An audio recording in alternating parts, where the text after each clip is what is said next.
생활 속 법률 히어로 이승우 변호사의 사건 파일.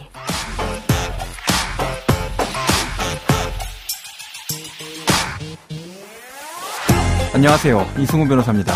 각종 사건 사고에서 여러분을 구해드리겠습니다. 오늘 열어볼 사건 파일은 빌라 전세 사기 관련 사건입니다.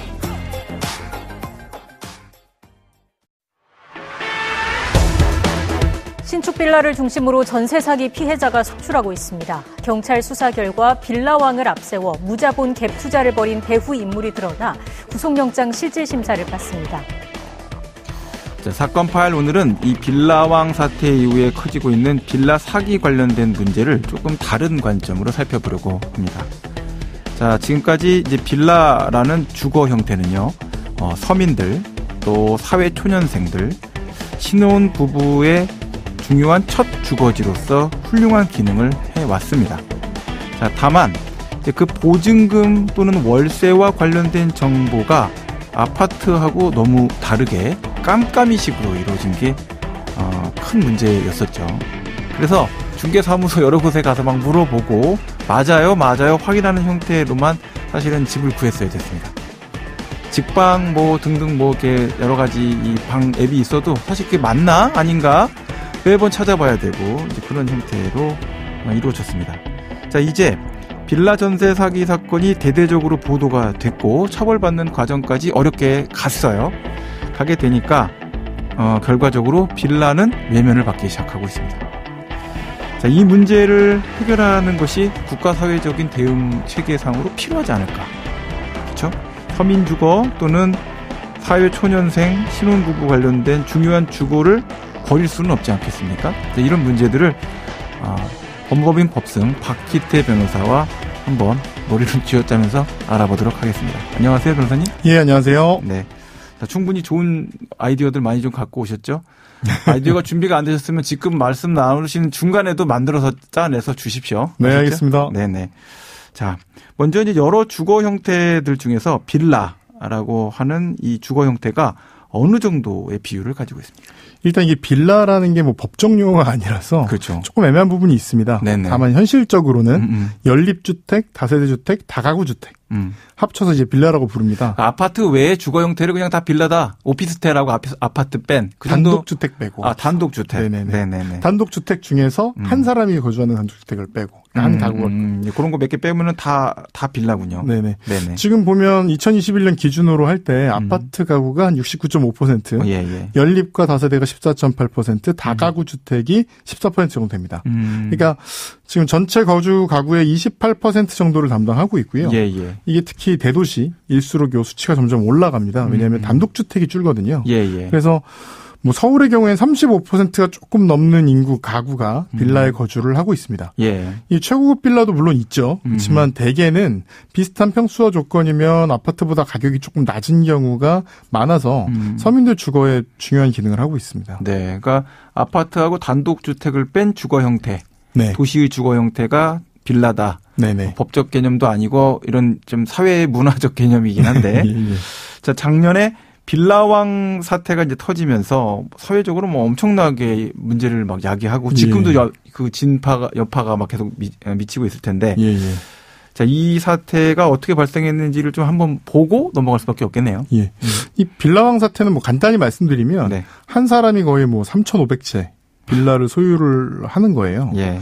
근데 사실 이런 사람들 대부분 바지 사장이고 어떤 업체에서 기획을 하는 겁니다. 네네. 그러니까 빌라를 구매한 가격과 예. 그 빌라에 대한 전세 보증금을 거의 비슷하거나 심지어 혹은 이렇게 그 역전하기도 하는 정도로 맞춰서 그 정도로 이제 빌라를 되게 많이 구매를 하고 이 상태에서 일부러 약간 범죄로 쓰기 위해서 이 바지 사장들에게 뒤집어 씌우고 이제 보증금을 꿀꺽하는 경우도 있었고요. 그러니까 이게 지금 보면 국세청이나 네네.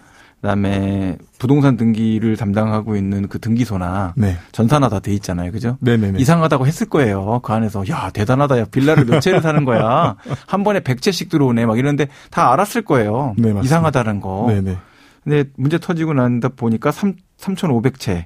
가까이 빌라를 소유하고 있는 상태가 된 거죠. 그죠? 아직 드러난 것만 이건 거고 훨씬 더한 사람들도 있을 겁니다. 예, 그래 갖고요. 이제 근본적인 문제가 어떤 거죠? 이 근본 문제는 깡통 전세입니다. 말씀드렸던 건데 네. 흔히 뭐 말하기를 전세 보증금이 건물 가격의 80%보다 높으면 이 깡통 전세라고 부릅니다. 네네. 이 자체는 아파트에서도 많이 발생해요. 아파트는 사실 전세값이 매매가를 넘어가는 경우도 사실 많이 있죠. 그렇죠. 근데 문제는 이걸 알고 하는 거랑 모르고 하는 거의 차이인 거죠. 이게 단지가 큰 아파트의 경우에는 실거래가가 기록되기 용이하고 예. 또 이런 거래에 있어서 뭐 디스코라든가 뭐 국민은행 뭐 부동산 실거래가 이렇게 이런 데 검색을 하면 실제 실거래가가 얼마인지 그래서 전세와 매매에 있어서 거래가를 기록하고 찾아보기가 굉장히 용이합니다. 그것도 보면 사실 한편으로 보면은 은행에서 네네. 아파트는 담보대출을 많이 하다 보니까 그렇죠. 담보대출 시세를 조회하다 보니까 하도 조회하다 보니까 이걸 그냥 자체를 공개하자 네네. 그런 시스템이 된 것 같기도 해서 네네네.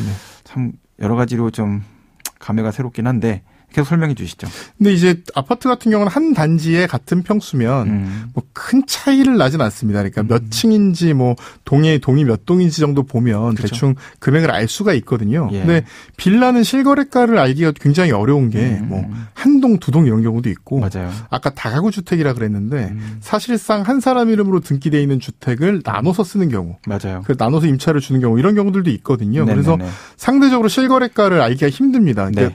그냥 뭐 비슷한 위치에 비슷한 평수다. 그래서 막상 가서 보면 막 고도 차이가 엄청나다든가, 그렇죠. 아니면 뭐 건축 연도 차이가 엄청나다든가, 맞아요. 뭐 냄새가 난다든가 수많은 문제들이 있어서 사실 이 가격을 알기가 조금 어려운 게 근본적인 문제입니다. 맞아요. 이런 상황을 이용해서 사실 실거래가를 알기 어렵다는 걸 이용해서 전세가가 뭐 예를 들어 2억이라고 하면 예. 뭐 감정가라든가 아니면은 가짜 실거래가라든가 이런 거를 사실상 이 빌라의 값어치가 1억 8천 정도밖에 안 되는데 예. 2억 2천, 2억 3천, 2억 4천으로 높이는 그런 경우들이 많이 발생을 하고 예. 이렇게 되면은 임차인 입장에서 보증금 돌려받기가 거의 불가능해지는 겁니다. 네, 그러니까 뭐 사실 말씀하신 게 맞아요. 동일한 제품이 비슷한 게 여러 가지가 있으면 그 가격을 이제 비교해 볼 수가 있는데 네. 이 자체가 똑같은 제품인지 자체를 알 수가 없고 막상 가보면 완전히 서로 천양지차일 그쵸. 수도 있고 네. 야 완전히 이거 땡 잡았다라고 하는 가격이 나온 것도 있고 어떤 거 가면 바가지 썼네. 이게 구분이 안 되는 상태로 막 뒤섞여 있는 거잖아요. 자, 그러라고 사실은 근데 감정평가사 있는 거 아닙니까? 그렇죠. 감정평가사들은 뭐 했습니까? 이게 원래 허그라 그러죠. 주택보증공사 대출을 받으려면 네. 공시 가격의 뭐 140%, 뭐 매매가 이런 산정된 시세보다 전세금이 낮아야 됩니다. 네. 근데 문제는 이제 신축 빌라, 특히 신축 빌라의 경우는 아예 알 수가 없죠. 그렇죠. 시세를. 네. 그리고 뭐 소규모 빌라 이런 경우도 사실 감정평가를 받아야 되거든요. 예. 문제는 감정평가사들이 이런 빌라왕 내지는 이런 분들과 뭐 짠 경우도 있고 일부러 하지 않은 경우도 있지만 이 감정가를 부당하게 높게 평가를 한 겁니다. 예. 자, 국토부에서는 전세 사기에 가담한 감정평가사 자격 박탈하는 법 개정을 하겠다라고 했는데 감정평가사가 전세 사기에서 뭐 직접 공모를 했는지 아니면 자료만 받고서는 그거 관련돼 갖고선 평가 의견을 써줘서 공신력만 더해준 건지 네. 뭐 그 부분에 대한 거는 어떻게 봐야 됩니까? 완전히 평가하기는 사실 어려워요. 그래서 실제로 지금 국토교통부에서 징계하고 있는 곳들도 정말 터무니없는 곳을 비교지로 선정을 해서 가격을 만든 경우 이런 경우들에 대해서만 지금 예외적으로 처벌하고 있거든요. 네네네. 근데 이제 더 문제는 뭐냐면 예. 허그 입장에서 자기들이 마이너스가 많이 나게 되잖아요. 그렇죠. 그러다 보니까 감정평가를 이제 아무 데서나 받아오면 안 받겠다 이렇게 한 겁니다. 그러니까 한 40개 업체 우리가 지정한 전국에 지금 한 3,000개가 넘게 있는데 3,000개 중에 40개 거만 받겠다? 네. 40개 업체에서 감정평가를 받아온 것만 믿겠다. 그리고 더 슬픈 건 그 40곳마저도 사실 지금 꺼리고 있습니다. 왜요? 징계받을 수도 있잖아요. 잘못하면? 이게 무능한 건데 불법으로 말이 나올 수가 있지 않습니까? 네네. 그래서 제가 지금 뭐 제 친구인 감정평가사 얘기를 들어보면 이 40건 중에 하나인데 우린 안 한다는 거예요. 잘못해서 문제 생길 수 있으니까 우린 안 하겠다. 허그 보증을 못 받는다 이런 얘기군요. 그게 제일 큰 문제인 겁니다. 사실상 지금 감정평가를 받아야 허그 대출을 받을 수 있는 거고 지금까지도 그래 왔는데 예. 40군데만 받고 이 40군데 중에서도 사실 꺼리는 곳이 많고 이러다 보면 감정평가가 이루어지질 않고 그러면은 결과적으로 허그의 대출을 받지 못하게 됩니다. 그렇게 되면 더 큰 문제는 이 빌라의 전세로 사람들이 못 들어와서 공실이 생기게 되는 거고요. 공실이 생기면 빌라의 매매가 자체, 가치 자체가 떨어지게 되는 겁니다. 그렇겠죠. 여기서 붕괴가 될 수도 있는 거예요. 그렇게 되면 엄청난 문제가 생길 수도 있겠군요. 네, 지금까지 박기태 변호사와 함께했습니다. 오늘 말씀 고맙습니다. 예, 감사합니다. 생활 속 법률 히어로 이승우 변호사였습니다. 다음 주에도 사건에서 여러분들을 구해드릴 사건 파일 함께 읽겠습니다.